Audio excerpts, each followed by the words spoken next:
G move, man. G move. Thanks for having me, man. Of course, brother. Of course. Welcome to Crypto Town. Welcome to Dubai. Yeah. How are you feeling, man? Second time in Dubai, so it's really warm today. Yeah. But I came in the winter last time. It's a lot cooler, but now it's a little warmer. Yeah, I mean, I think the last time when you were there, you dropped by the villa as well in November. Yeah. And I think you were there with Vinito. Yeah.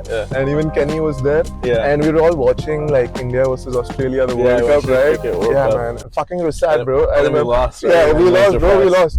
And there was this one point of time where we were all watching and there's like dead silence in the room and Kenny gets a call from some friend. Yeah. And the friend is like, what's up, what are you doing? And Kenny's like, yo, I'm watching cricket, I'm watching India lose. And everyone's like, what the fuck did he just say?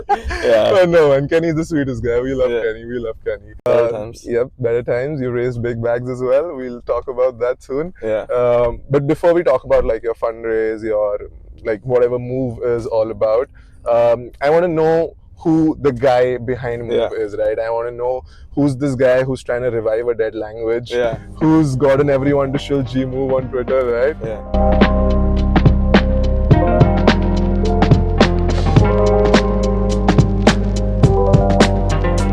Who is Rushi and what's his story? Yeah, I'm Rushi Manche, co-founder of Movement. Grew up in New Jersey, which is the United States. Was born actually in Illinois. So it was early into like engineering. I started coding when I was 14.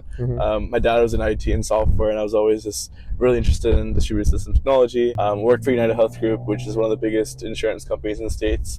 And helped on-prem database migration to cloud. Some backgrounds like distributed systems, a little bit cryptography, cybersecurity, etc. Got into crypto like 2.5 years ago. Was into like Cosmos and Rust-based engineering back then, and then from there, like I was in college at this point, and I like saw this article that says Facebook's building a blockchain. And to me, this is really exciting because I wrote Solidity, I hated it. I wrote Rust, it was like better. But I was always like, where is adoption coming from? It's just all infrastructure that is just Ponzi schemes of it. It's Ponzi schemes. And it's like the first time the biggest consumer app, like we're all fighting to get Facebook on chain, and Facebook itself wanted to build a programming language for it to power a stablecoin for its billions of users. So the SEC struck down on that, obviously, and America is like going through that stuff. But the thesis was still there. Like Facebook built the language, a VM, and they wanted to power consumer and social use cases. That's been Apple Sui. In college, I built one of the first dexes in Aptos. My co-founder built the first yield aggregator. So like Uniswap and Yearn on Aptos. Post FTX is like November 2022. We really love the Move language. It's the most secure and fastest VM. I'll get more into that, but wanted to bring it to Ethereum to start the movement thesis. How did you come across crypto? Did crypto find you, or did you find crypto? I had a family friend that was really into Cosmos back in the day. Like Sonny from Osmosis was a family friend of mine.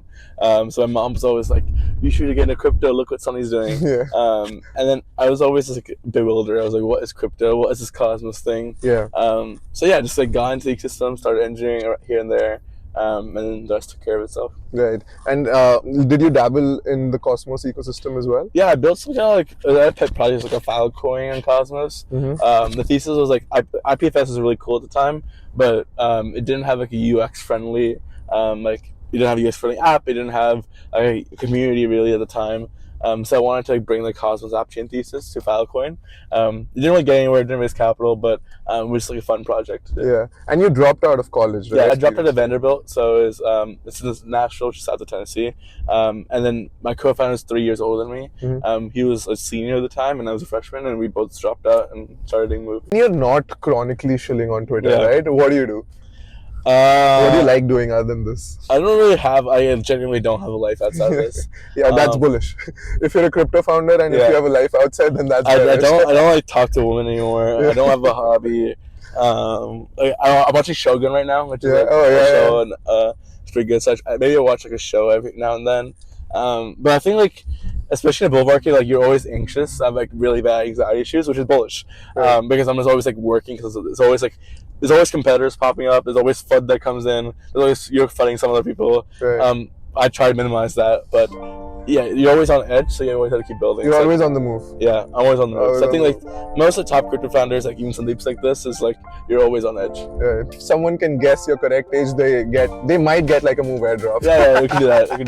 My legal will kill me though.